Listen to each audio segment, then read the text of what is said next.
Shalom saudara-saudara, puji Tuhan kita masih bisa berkumpul hari ini. Cuaca baik dan kita percaya semua yang Tuhan lakukan kemarin, hari ini, besok semuanya baik untuk mendatangkan kebaikan dalam kehidupan kita. Sebelum kita memulai kebaktian kita, mari kita berdoa.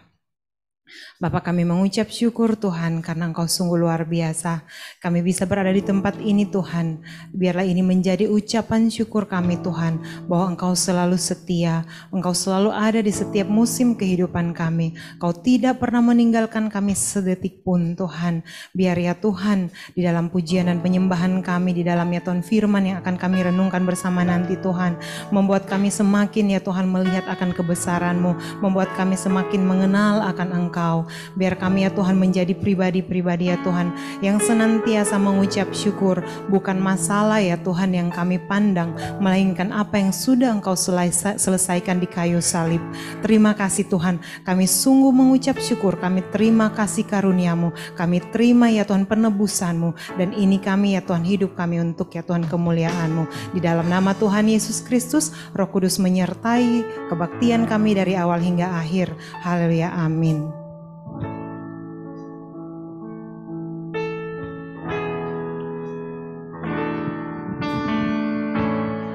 Kasih setiamu yang kurasakan lebih tinggi dari langit biru. Kebaikanmu yang telah Kau nyatakan lebih dalam dari lautan.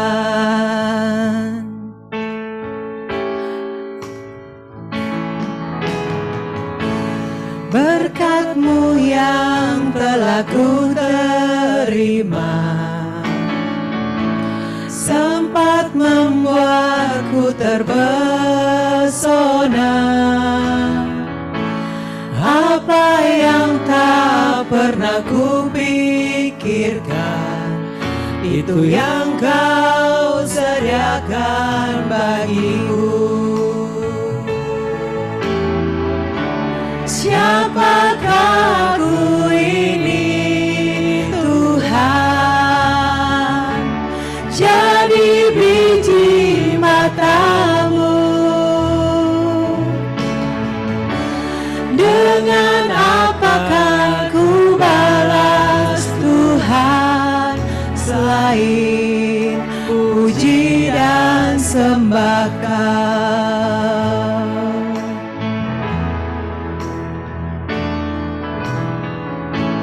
Kasih setiamu yang kurasakan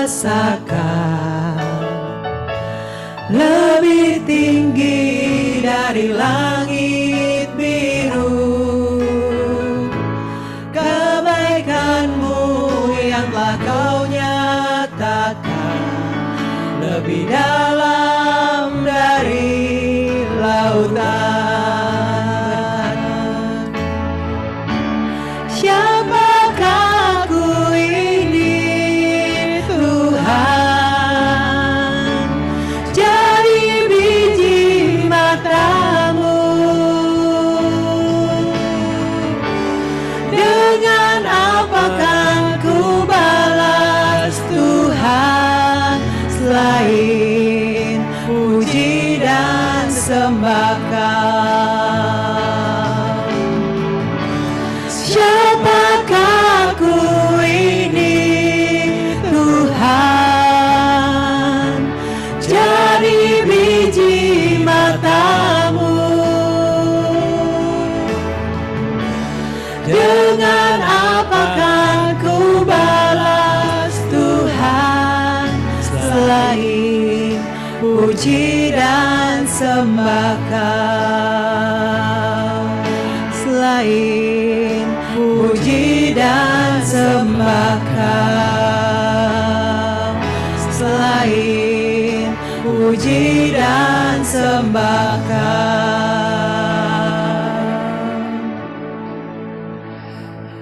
Dipersilakan semuanya berdiri. Mari kita nyanyikan pujian ini dengan rasa syukur dan terima kasih karena Tuhan kita selalu baik.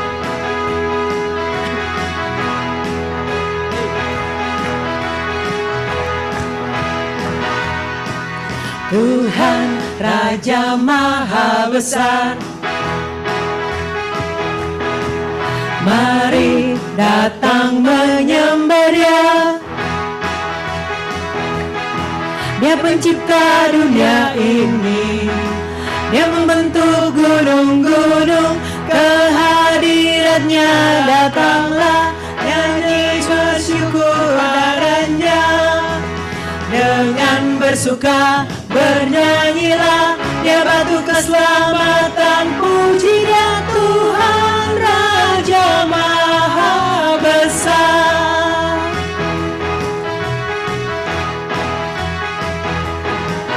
Tuhan Raja Maha Besar, mari datang menyembah Dia.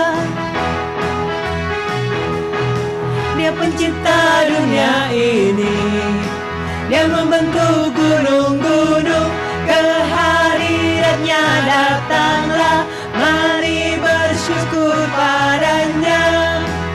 Dengan bersuka bernyanyilah, Dia batu keselamatan, puji Dia Tuhan Raja Maha Besar.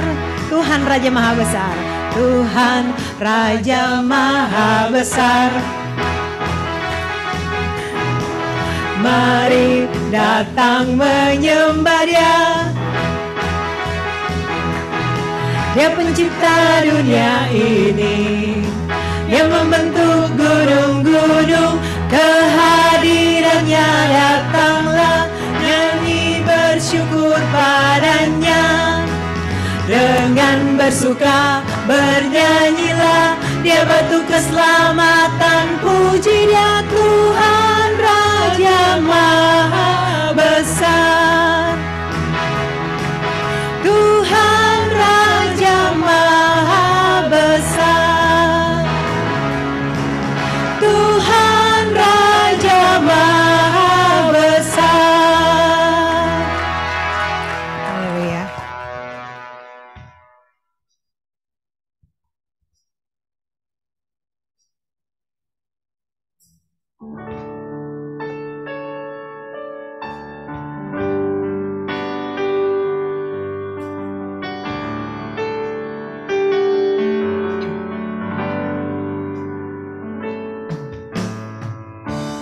Inilah aku Tuhan, tuntunlah aku Tuhan, selidiki batinku dan hatiku, mataku tertuju padamu. Aku cinta padamu Tuhan, aku rindu hadirat-Mu Tuhan, aku ingin selalu dekat padamu, menikmati kehadiran-Mu. Nyanyi Hosana,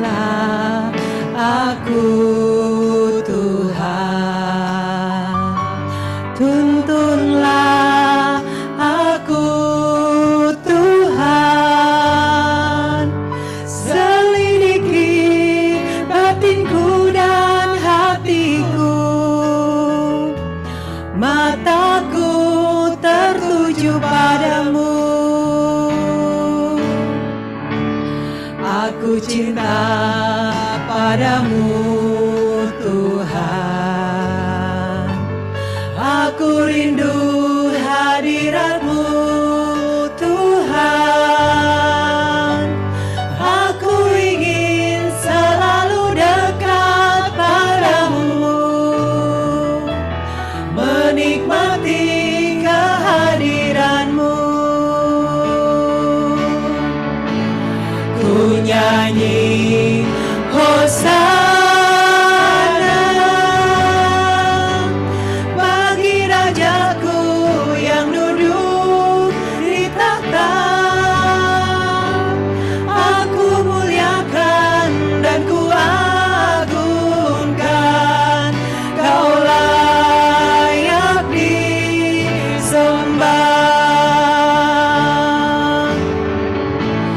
Ku nyanyi Hosana bagi Rajaku yang duduk di tahta. Aku muliakan dan ku agungkan, Kau layak disembah. Kau layak disembah. Kau layak disembah.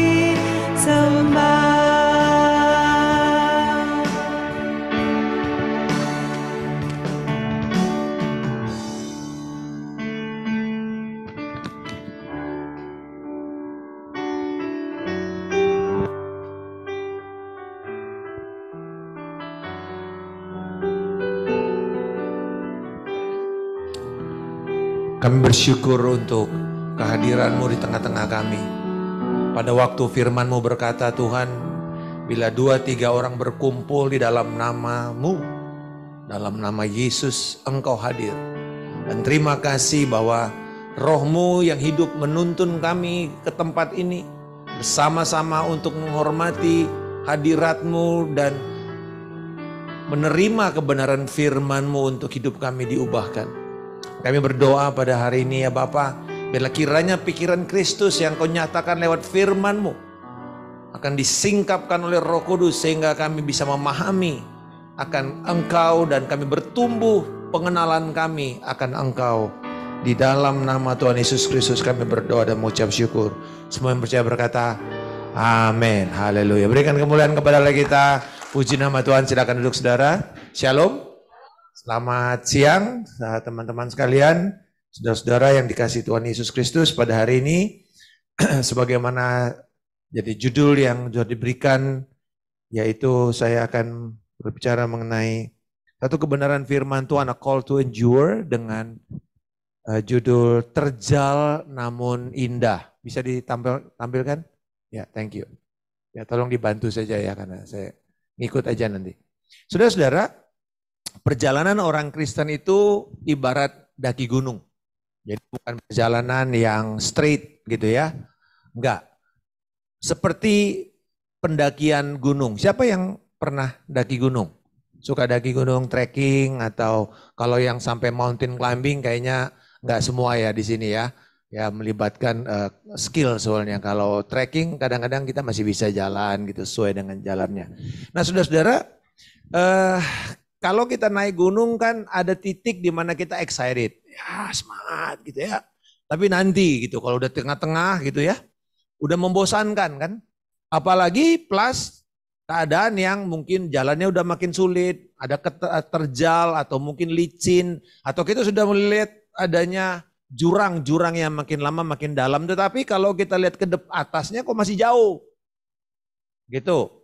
Jadi kita udah pada titik yang biasa kita kenal sebagai either kita naik atau terus gitu ya, atau kita tinggal di situ karena turun juga ke bawah sendirian ya. Jadi kita nggak dapat apa-apa. Nah ini yang biasa dikenal sebagai the point of no return. Titik di mana kita nggak boleh balik. Either you go up atau kamu tinggal sendiri, dan biasanya kalau sendiri begitu bisa mati. Kita tahu ya beberapa pendaki gunung 2 minggu terakhir ini ada yang kena hipotermia karena berani nekat daki gunung sendirian. Itu paling it's a no-no kalau orang daki gunung itu sendirian. Nggak ada, saudara. Selalu ada dalam sebuah komunitas atau kelompok. Nah, di dalam kita berbicara tentang kehidupan kekristenan, Allah mau kita memahami ini. It's not an easy journey, but it will be beautiful. Karena waktu kita sampai ke atas, kita langsung kagum gitu ya. Wow, terus kemudian kita lihat, wih udah jauh juga ya kita. Bisa juga saya naik ke sini. Nah kita pengen yang di atasnya, tapi kita tidak mau yang pada waktu kita melewati masa-masa sulit. Nah pada waktu kehidupan kita sepertinya mundane gitu ya. Hari-hari begitu aja jalan terus. Makin lama makin sulit, kok kelihatannya nggak kelihatan sesuatu yang mencerahkan. Apa yang harus kita lakukan? Nah hari ini kita akan melihat teks kita dari 2 Timotius pasal yang kedua ayat yang ke-10 sampai 13. Boleh kita bagi berdiri, kita akan baca bersama-sama firman ini. 2 Timotius pasal yang kedua ayat 10 sampai 13. Bisa dibantu tolong? Ya. Wah ini gak ada orangnya ya. Yang ngikut aja ya. Soalnya saya gak ada ini clicker. Baik, 1, 2, 3. Karena itu, wah ini ya. Ini bisa gak sih? Ya. Ini kadang-kadang udah terlalu canggih, gak bisa. Oke, kalau saudara yang bawa Alkitab ya kadang-kadang ini kita mesti bawa Alkitab juga ya. Oke, baca sendiri saja. Oke, 1, 2, 3. Karena itu aku sabar menanggung semuanya itu bagi orang-orang pilihan Allah, supaya mereka juga mendapat keselamatan dalam Kristus Yesus dengan kemuliaan yang kekal. Benarlah perkataan ini. Jika kita mati dengan Dia, kita pun akan hidup dengan Dia. Jika kita bertekun, kita pun akan ikut memerintah dengan Dia. Jika kita menyangkal Dia, Dia pun akan menyangkal kita. Jika kita tidak setia, Dia tetap setia. Karena Dia tidak dapat menyangkal dirinya. Nah saudara-saudara silakan duduk. Saudara-saudara ini adalah surat yang sangat emosional sekali. Dari Rasul Paulus kepada Timotius di dalam pemenjaraannya yang terakhir. Kita tahu bahwa Paulus itu beberapa kali di penjara, tapi di Roma itu dia ada 2 kali. Satu masih penjara rumah, yang kedua itu adalah maximum security. Dia udah gak boleh lepas lagi dan dia tinggal nunggu untuk dia dipancung. Karena kasasinya gagal. Nah saudara, di situ bayangkan ini ya, Timotius itu umurnya kira-kira seumuran saudara. Ya 35-40 tahun. Dia tinggal di Efesus, yaitu kota yang ada di wilayah Turki modern sekarang. Ya yang kena gempa, ya daerah situ. Lalu kemudian di bawah situ di Roma yang nyebrangnya hampir 1000 mile. Ya sepanjang selebar pulau Jawa itu kota Roma. Yang kedua, belum ada smartphone pada waktu itu, jadi belum ada teknologi informasi yang cepat untuk menerima berita. Oke? Ya tadi saya ngedownload, ngirim ke Pak Heri, lama banget. Bilang, iya Pak, makanya nggak pakai smartphone sih Pak. Coba pakai smartphone, pasti cepat datanya di sini. Ya mungkin di sini ya. Haleluya. Ya, amin. Ya memang tapi tempat saya itu daerah pusat parah tuh sebenarnya Excel. Ya, Excel ya, haleluya. Oke, boleh sebut ini ya, kompetitor ya. Ya. Nah, saudara-saudara, jauh begitu dia nggak tahu apakah Rasul Paulus ini masih ada apa enggak, sehat apa enggak. Waktu dia terima itu dia begitu excited. Oh ternyata masih hidup. Tetapi kita tahu bahwa ini adalah last moment hidupnya.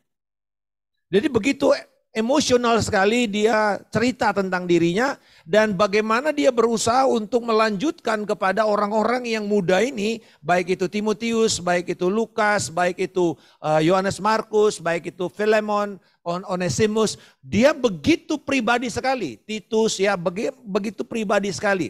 Karena after that dia akan meletakkan seluruh keberhasilan pekerjaan penyebaran Injil kepada orang-orang muda ini.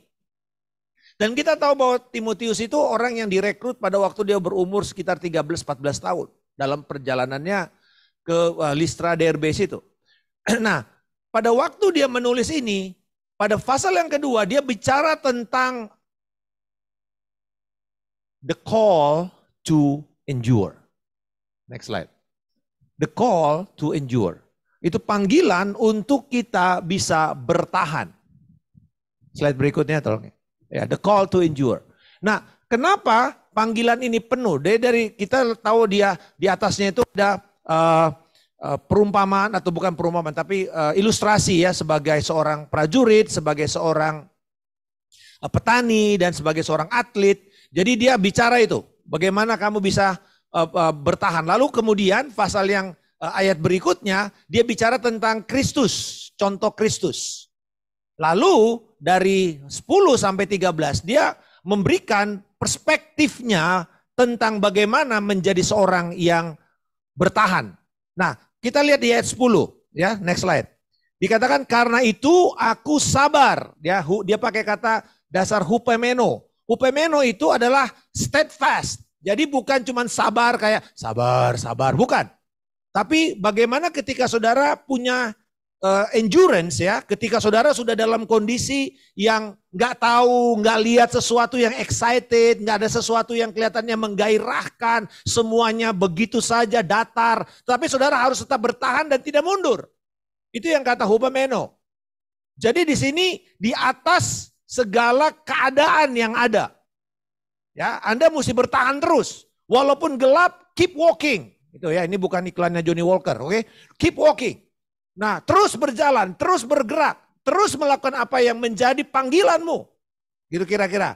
Menanggung dengan sabar semuanya, tetapi dia katakan dia memberikan perspektif yang baru. Kamu nanggung buat apa? Is it for you? Nah, ini persoalan daripada orang Kristen modern. It's all about me. Ini buat kesuksesan saya, buat kerohanian saya. Yang penting gua masuk surga, yang lain I don't care.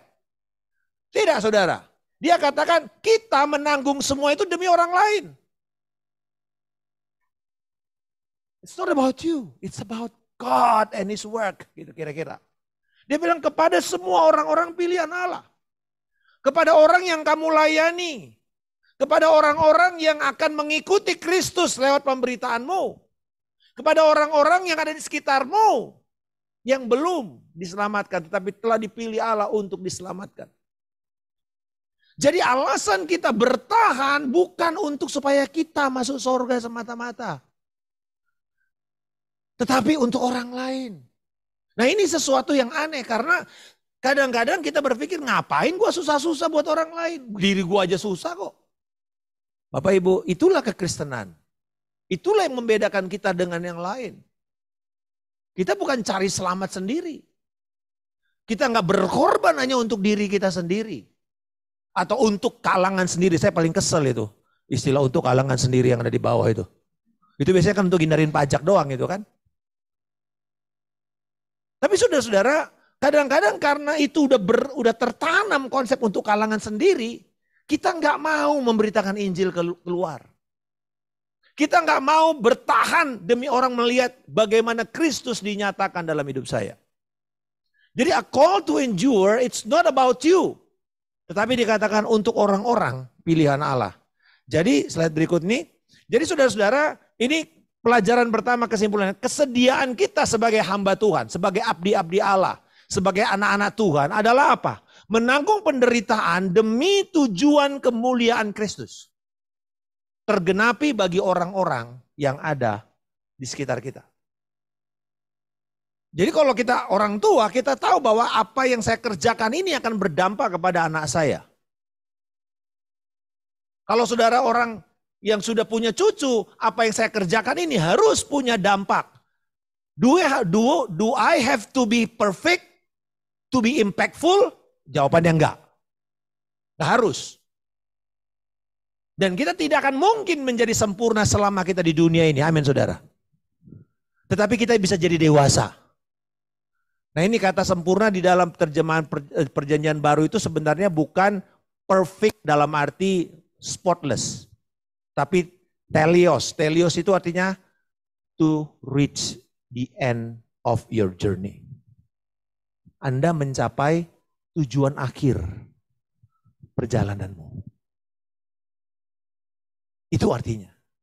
Jadi kalau saudara ketemu kata sempurna di Alkitab perjanjian baru, bukan artinya without spotless. hanya di sorga kita bisa begitu. Tapi di sini kita bisa jadi dewasa. Nah saudara, lalu dia lanjut. Nah ini ayat 11 sampai 13 ini menarik. Yaitu dia bicara mengenai benarlah perkataan-perkataan ini.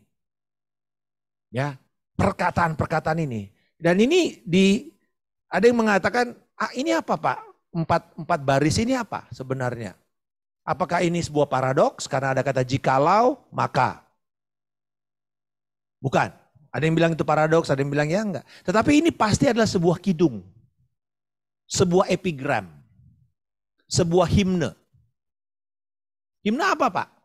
Himne untuk mengingatkan orang-orang percaya pada waktu itu, pada waktu mereka dibaptis, pada waktu mereka baru terima Yesus, pada waktu mereka baru jadi orang Kristen, biasanya ini dinyanyikan.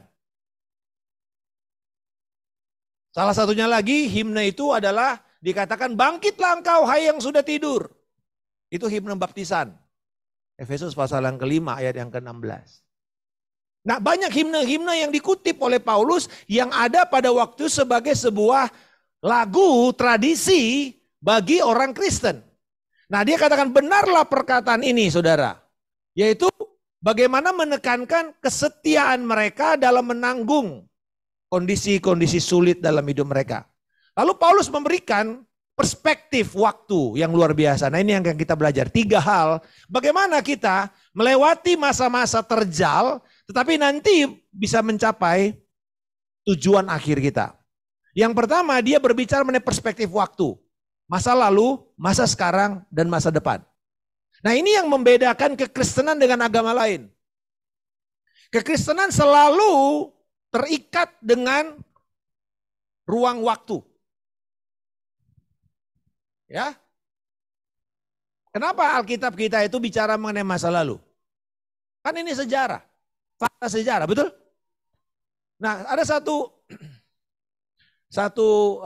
waktu saya nonton satu film, ada satu line yang jadi dia ini bicara tentang penemuan penggalian arkeologi ya yang ada di daerah Inggris, yang kemudian sekarang menjadi dikenal sebagai kapal Anglo-Saxon yang ditemukan di abad ke-6 Masehi.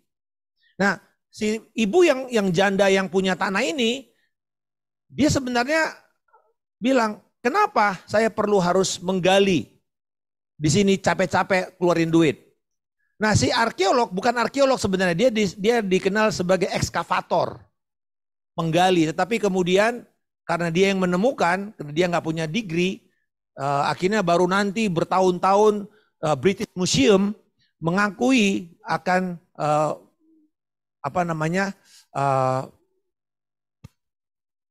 sumbangsi orang ini, ya. Filmnya namanya The Dig, ya judul filmnya The Dig, ya penggalian. Nah di situ dia bilang begini, the reason why we dig the past, it's a continuation toward our future.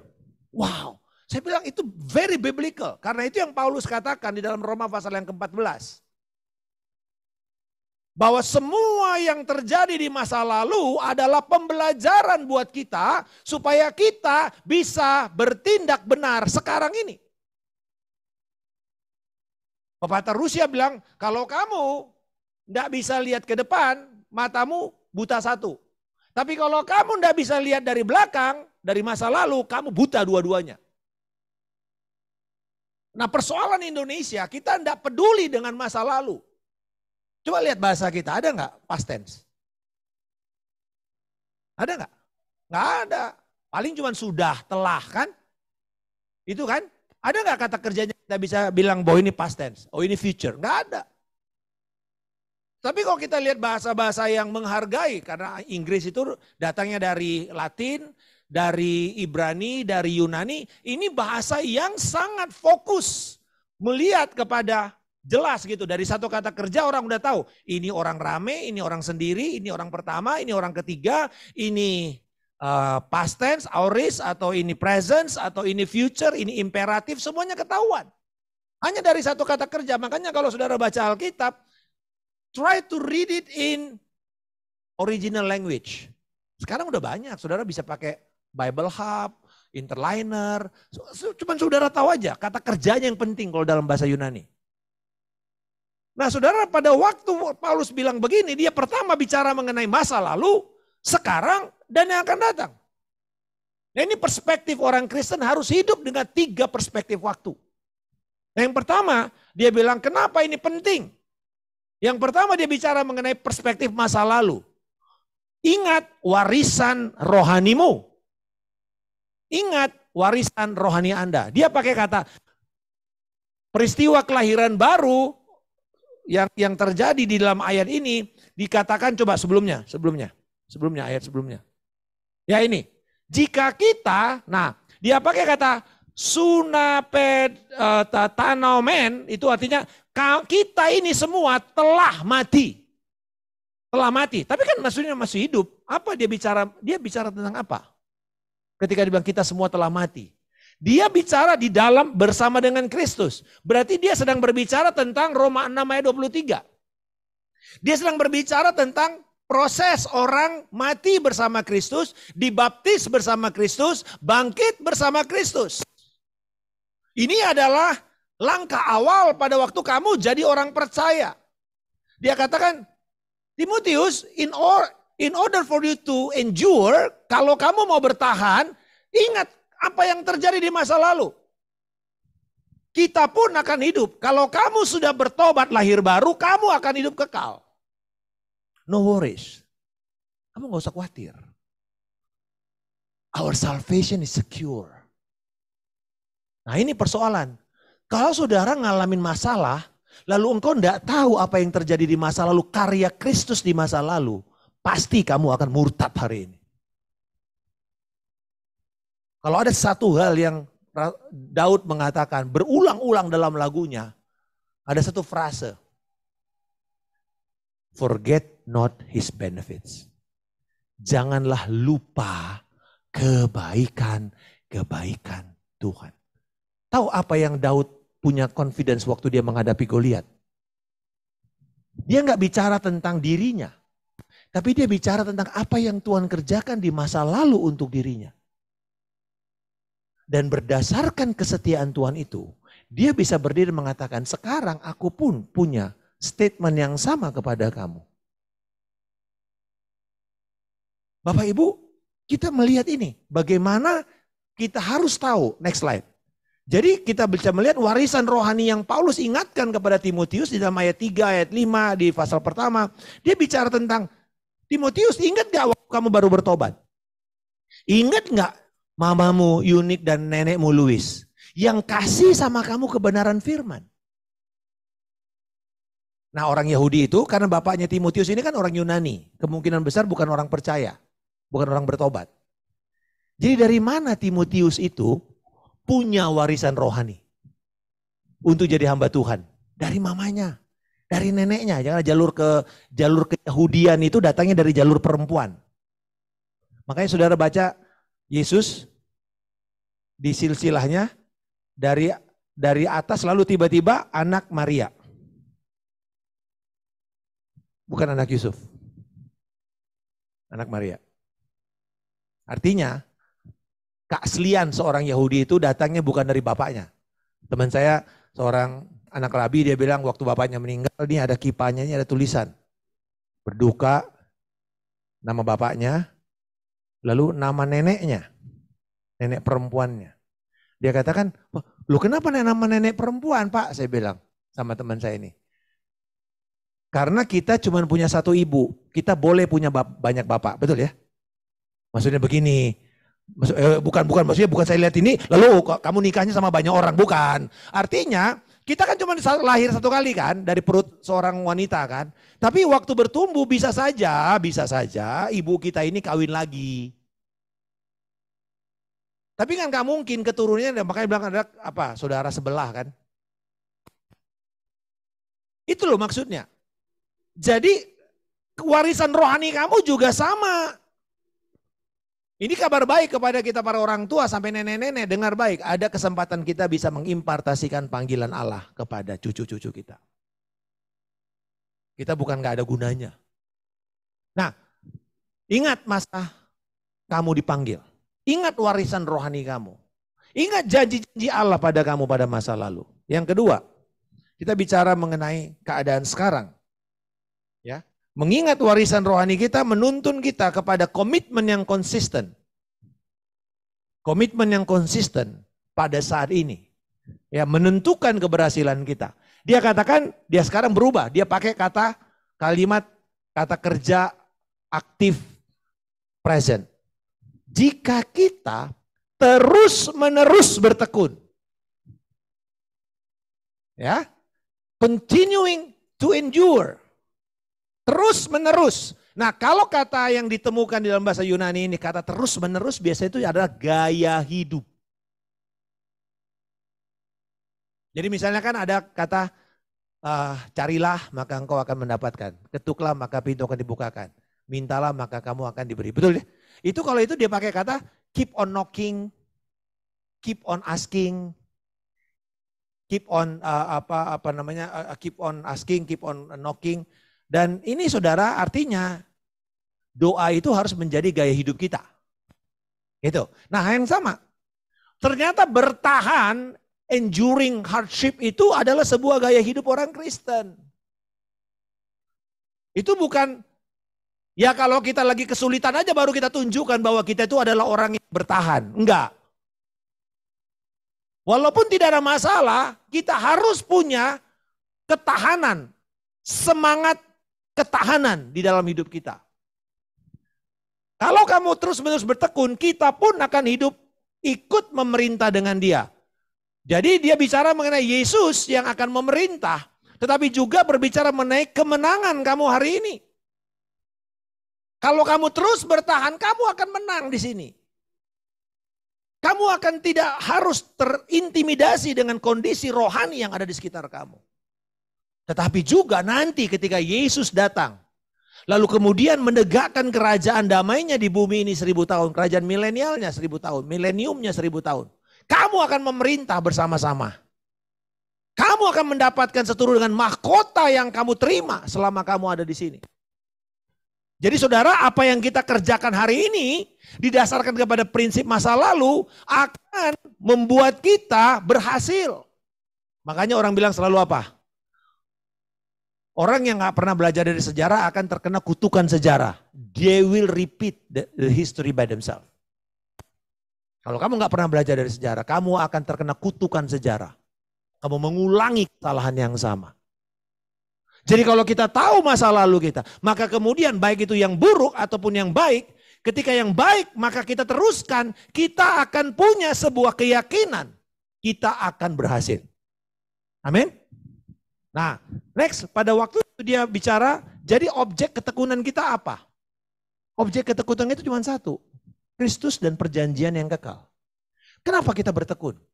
Sama seperti begini, objek iman kita apa? Kesembuhan. Salah. Kalau kamu gak sembuh, murtad dong. Objek iman kamu apa? Kemakmuran. Kalau kamu gak pernah nanti kaya-kaya gimana? Murtad. Objek iman kita adalah Kristus dan karya yang sudah selesai. Itu objek iman kita. Dan itu tidak pernah berubah.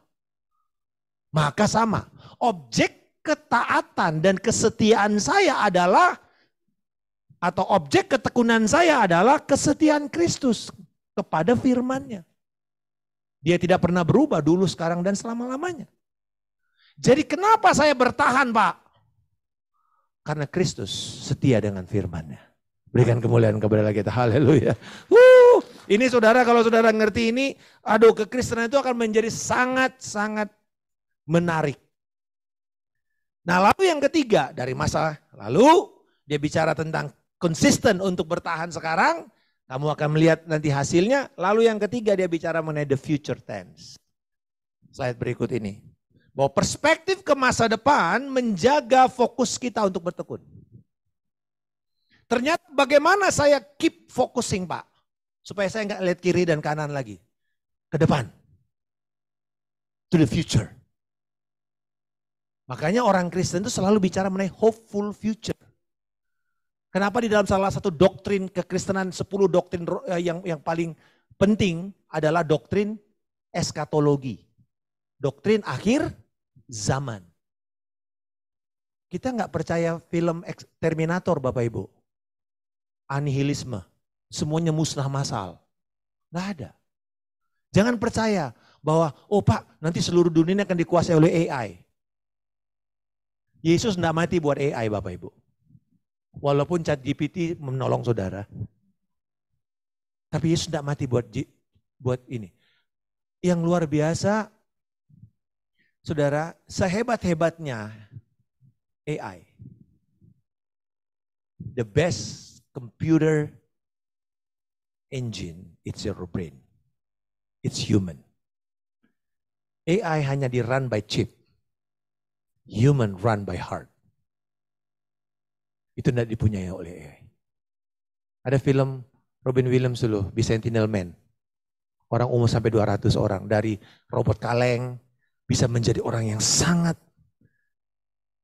empati. Setelah 200 tahun. Mungkinkah nanti Pak AI seperti itu? Mungkin. Tapi dengar, Yesus tidak mati buat mereka. Gak usah takut. Our future is secure. Tapi future seperti apa? Nah ini, perhatikan baik-baik. Jika kita menyangkal, bentar dulu. Jika kita menyangkal dia, belum, mundur. Dia pun akan menyangkal kita. Loncat satu lagi. Loncat satu lagi. Nah, yang kedua, jika kita tidak setia, dia tetap setia karena dia tidak dapat menyangkal dirinya. Saudara-saudara, ini bukan izin berbuat dosa.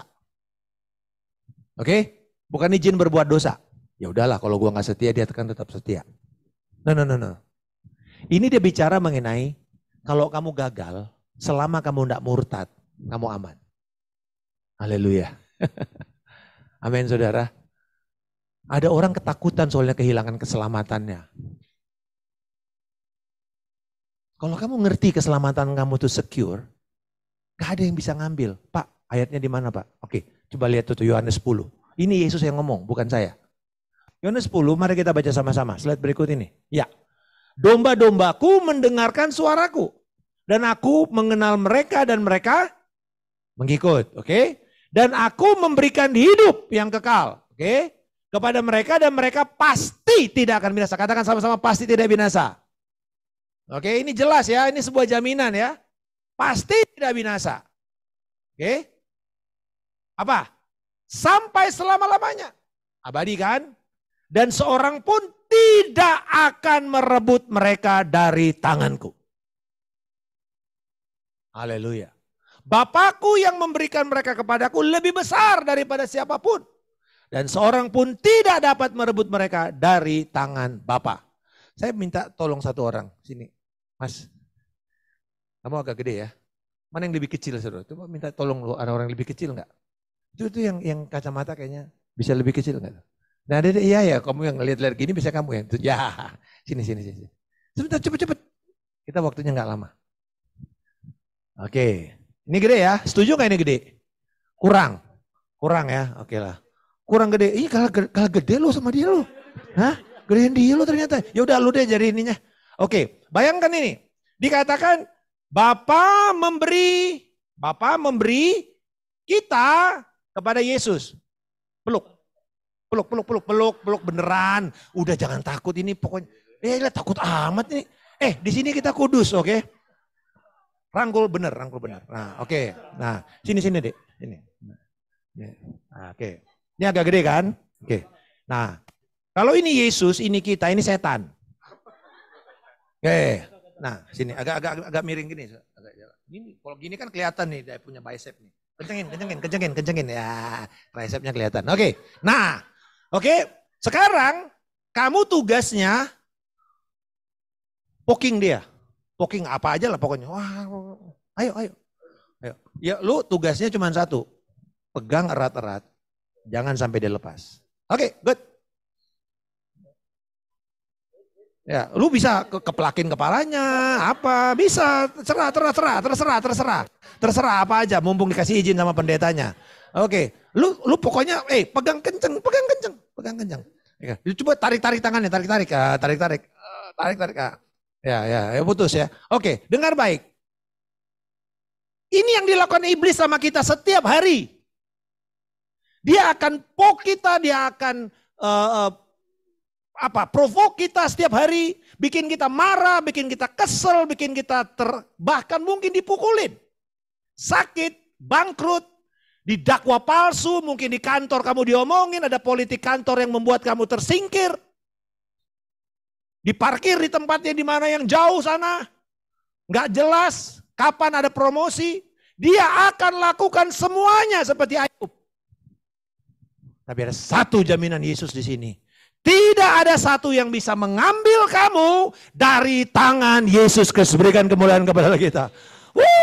Jadi persoalannya begini. Oke, kamu coba lawan, ambil coba aja. Terus kamu berusaha untuk melawan dia. Gimana caranya? Oke, kamu tarik. Terus. Coba caranya gimana caranya? Kamu bikin yang menolong kamu ini susah. Nah, dengar. Jadi kalau orang ini kita ya, udah di dalam cengkraman Kristus, sebenarnya jaminannya bahwa kamu nggak akan mungkin unfaithful. Tetapi akan ada serangan terus untuk kamu unfaithful. Selama kamu mengizinkan dirimu mengikut apa yang dia inginkan, kamu aman. Tapi kalau kamu berontak juga di sini, maka kemudian ketika kamu lepas, tidak ada orang masuk neraka itu terpaksa. Semua karena dia sadar dengan benar bahwa kayaknya Yesus bukan deh jalan keluar. Kayaknya ada pilihan lain deh. Dan postmodernisme mengajarkan ini. Membombardir anak-anak kita pada hari ini dengan pikiran. Is Jesus the only way? Or only a way? Yesus gak pernah mengatakan aku adalah sebuah jalan. I am the way.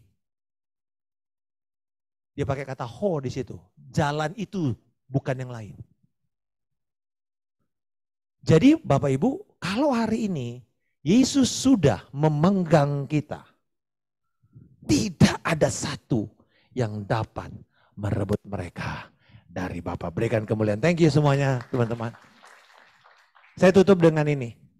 Jadi kalau kayak gitu Pak, bagaimana perspektif kita? Ini janji kepada kita yang gagal, tetapi kemudian selama kamu tidak murtad, selama kamu enggak apostasi, enggak meninggalkan Yesus. Slide berikut ini saya tutup dengan ini. Maka kira-kira terjemahannya begini. Ayo kita baca sama-sama.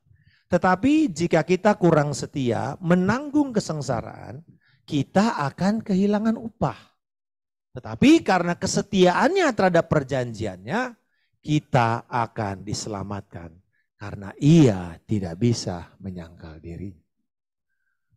Pasti akan ada waktu di mana kita tersandung. Kita jatuh. Kita lemah. Kita nyerah kepada keadaan. Kepada dosa. Tetapi sama kamu terus pegang kepada Yesus. Dan mempertahankan imanmu. Mungkin di sorga kamu tidak dapat mahkota itu aja. Tetapi kamu akan ada di dalam barisan Yesus. Paulus menggambarkan seperti orang yang dibakar. Ada yang membangun dengan dasar emas, perak, batu permata. Ada yang dibangun dengan kayu jerami dan kayu-kayu kering. Dikatakan ketika masa sulit datang, ini semua dibakar. Yang ketinggalan cuma jiwanya masuk, walaupun hidupnya seperti baru keluar dari api. You just lost your crowns. Tapi you are there. Terserah Bapak Ibu mau begitu, terserah. Tetapi itu ditentukan dari sekarang. Sewaktu engkau berjuang. Ada 5 jenis mahkota yang Tuhan tawarkan kepada kita. Selama kita ada di bumi ini. Dan itu yang akan kamu pakai nanti. Di sorga sana. Dan di kerajaan 1000 tahun. Dan di dalam kekekalan. It's up to you Bapak Ibu. Tetapi Yesus tidak akan pernah gagal memelihara saudara. Sampai kepada kekekalan. Nah, aturan perjalanannya kalau gitu gimana? Cuma ada 2 rules. Yang pertama, aturan pertama, kalau kamu nggak ngerti apa yang sedang terjadi, kembali kepada firman Tuhan. Ayat 7 bilang Tuhan akan memberikan kepada kamu pengertian. Roh Kudus yang diserahkan kepada kita, memberikan kepada kita pengertiannya. Yang kedua, aturan kedua, kalau kamu sudah overwhelming, sudah kewalahan, lihat akan Kristus yang dengan setia memegang janjinya dan berkata, I will never leave you nor forsake you sampai kepada akhir zaman. Bapa, kami mengucap syukur untuk kebenaran firman-Mu. Renungan kami pada siang hari ini akan menolong kami Tuhan, bahwa semua ujian-ujian kehidupan yang kami alami ini bukan hanya membuat kami menjadi dewasa, tapi lebih dari itu, Kristus akan nyata di dalam hidup kami dan orang akan memuliakan nama-Mu. Dalam nama Yesus kami berdoa dan mengucap syukur. Haleluya. Amin. Amin. Tuhan Yesus memberkati.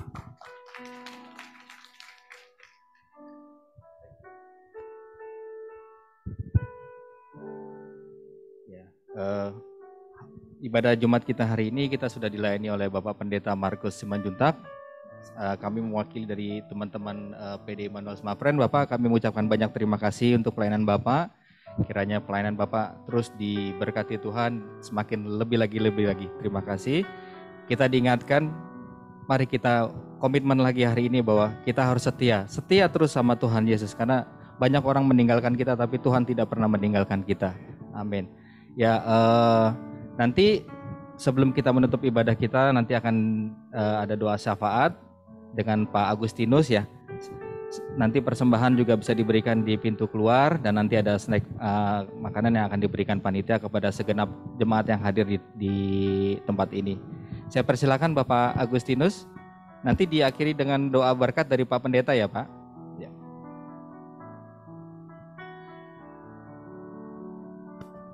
Selamat siang Pak Pendeta, teman-teman semua. Karena minggu lalu saya didoain jadi heboh, jadi hari ini saya berdoa. Oke, mari kita berdoa dalam nama Bapa dan Putra dan Kudus. Amin. Selamat siang arah Roh Kudus, terima kasih atas kesempatan kami siang hari ini mendengar firman-Mu. Kami diingatkan kembali Tuhan bahwa kami harus endure, kami harus steadfast Tuhan, kami harus tetap teguh di dalam perjuangan kami sehari-hari berjalan bersama Engkau. Terima kasih atas Pak Pendeta Markus, berkati dia, berkati pelayanannya, berkati keluarganya Tuhan, pakai dia menjadi alat yang lebih luar biasa lagi, mewartakan kuasa, mewartakan kasih keselamatan daripada Engkau sendiri. Dan kami juga berdoa untuk komunitas kami Tuhan, untuk PD Immanuel ini. Biar makin banyak orang yang hadir, makin banyak orang yang mengenal firman-Mu, makin banyak orang yang terpanggil untuk mengenal Kristus secara pribadi hari demi hari. Dan juga berdoa untuk Smart Friend Tuhan, buat segala usahanya, buat segala project-project di komersial, di network, untuk finance, untuk semua bagian yang terlibat Tuhan.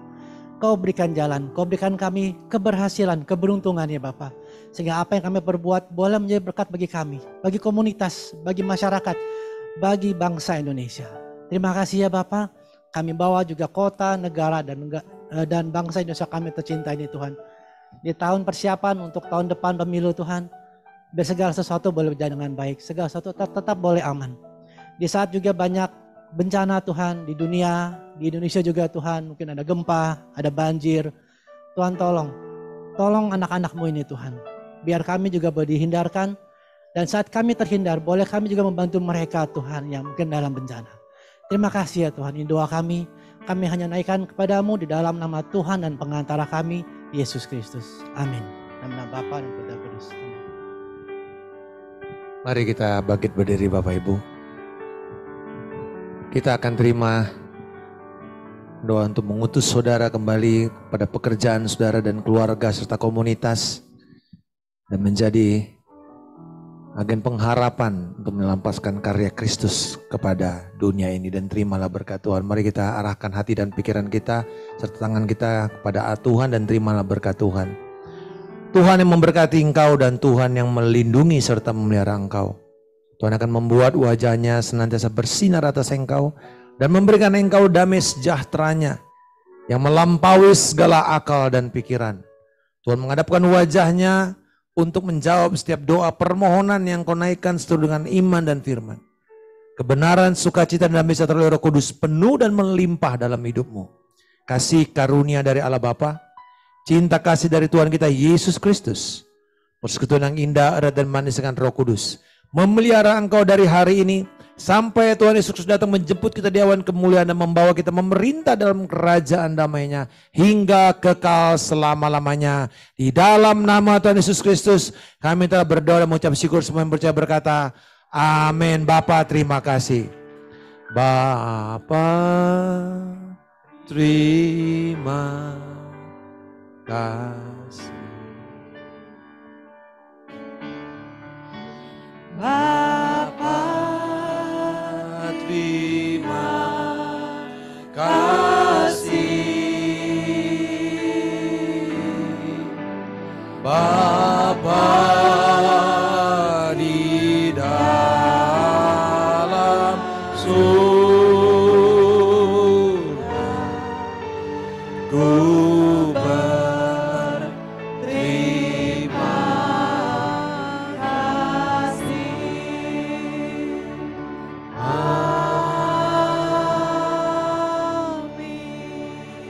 Amin. Mari kita berikan kemuliaan kepada kita. Tuhan Yesus memberkati. Selamat melanjutkan pekerjaan saudara.